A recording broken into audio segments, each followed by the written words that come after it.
नमो देव्यै महादेव्यै शिवायै शततं नमः नमः प्रकृतिभद्राय नियतां प्रणतराश्मतां। प्यारे मित्रों, जय श्री राम, जय माता दी।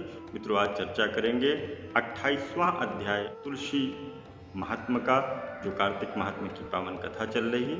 धर्मदत्त ने पूछा, देवराज जय और अजय ने अपने पूर्व जन्म में ऐसा कौन सा पुण्य किया था जिसके भगवान विष्णु के रूप को धारण करके उनके द्वारपाल हुए। प्राचीन काल में वृणबिंदु की पुत्री देवहूति से कर्दम ऋषि द्वारा केवल देखने मात्र से ही दो सुंदर बालक उत्पन्न हुए थे। उनमें से बड़े का नाम जय और छोटे का नाम विजय था। बाद में देवहूति के गर्भ से कपिल जी हुए और जय और विजय दोनों ही विष्णु के बड़े भक्त और धर्मात्मा थे। दोनों ही नित्य प्रति अष्टाक्षर मंत्र का जाप किया करते थे और भगवान विष्णु का व्रत किया करते थे। भगवान इन दोनों भाइयों पर अत्यंत प्रसन्न थे और नित्य पूजा के समय उनको दर्शन दिया करते थे। एक बार राजा के निमंत्रण पर देवर्षि नारद जी गणों के सहित राजा के यज्ञ में पधारे। उस राज्य यज्ञ में जय, ब्रह्मा और विजय ने पुरोहित बनकर के यज्ञ को संपूर्ण करवाया। यज्ञ की विधि पूर्वक समाप्ति हुई। मरुत के राजा जय और विजय को बहुत सा धन दिया। उन दोनों भाई दक्षिणा लेकर के अपने आश्रम में आए। धन का बंटवारा करते समय दोनों भाइयों में आपस में झगड़ा हो गया। जय और विजय से कहा कि बराबर बराबर धन का भाग होना चाहिए। विजय ने कहा कि जितना धन जिसको मिला है उतना धन उसका ही है। तब जय ने क्रोध में आकर के विजय को श्राप देते हुए कहा, तुम धन लेकर के नहीं देना चाहते हैं, इसीलिए तुम ग्राह हो जाओ। जय ने विजय को श्राप दिया और स्वीकार कर लिया। जय को श्राप दिया कि तू अभिमानी है, तू हाथी हो जा। जब नियम पूर्वक दोनों पूजा करने के लिए भगवान विष्णु के दर्शन करने के लिए आए तो दोनों ने भगवान को श्राप मोचन का उपाय पूछा। दोनों ने प्रभु को प्रार्थना की कि हे देव, हम दोनों आपके भक्त हैं, मगर हम हाथी और ग्रह की योनि में कैसे होंगे। हे कृपा करके आप श्राप से हमारा उद्धार कीजिए। भगवान विष्णु ने कहा, मेरे भक्तों की वाणी कभी असत्य नहीं होती। यमराज भी तुमको अन्यथा नहीं कर सकते।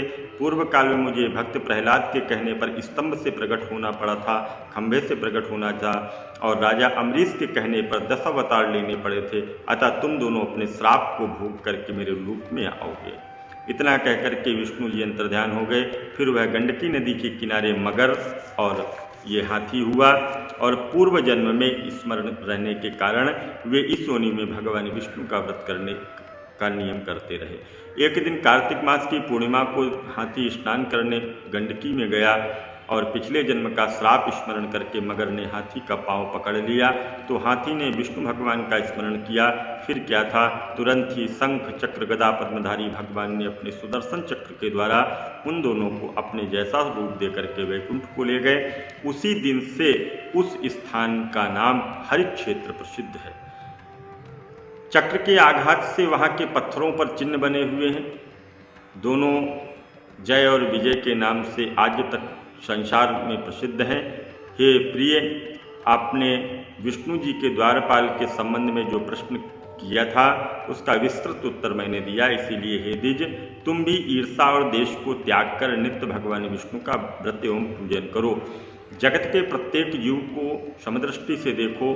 तुला, मकर, मेष की संक्रांति में नित्य प्रातः स्नान करो, तुलसी वन की रक्षा करो, एकादशी व्रत का पालन करो, गो ब्राह्मण वैष्णवों की सेवा के लिए हर समय तैयार रहो। व्रत करने वाले को मसूर की दाल, बैंगन के साग को कदापि प्रयोग में नहीं लेना चाहिए।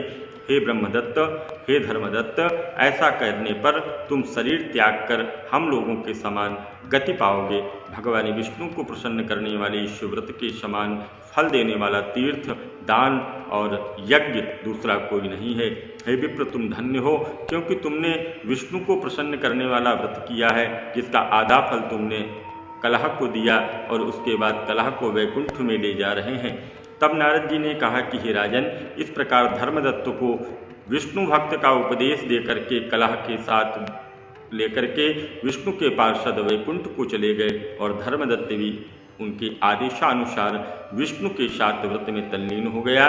जब उसका देहांत हुआ तो वह अपनी स्त्रियों के साथ विष्णु लोक को चला गया। हे राजन, कोई भी प्राणी जो प्राचीन काल में भगवान का पावन व्रत एवं पूजन करता है, इतिहास कहता है और सुनता है, वह अंत में विष्णु लोक को ही जाता है।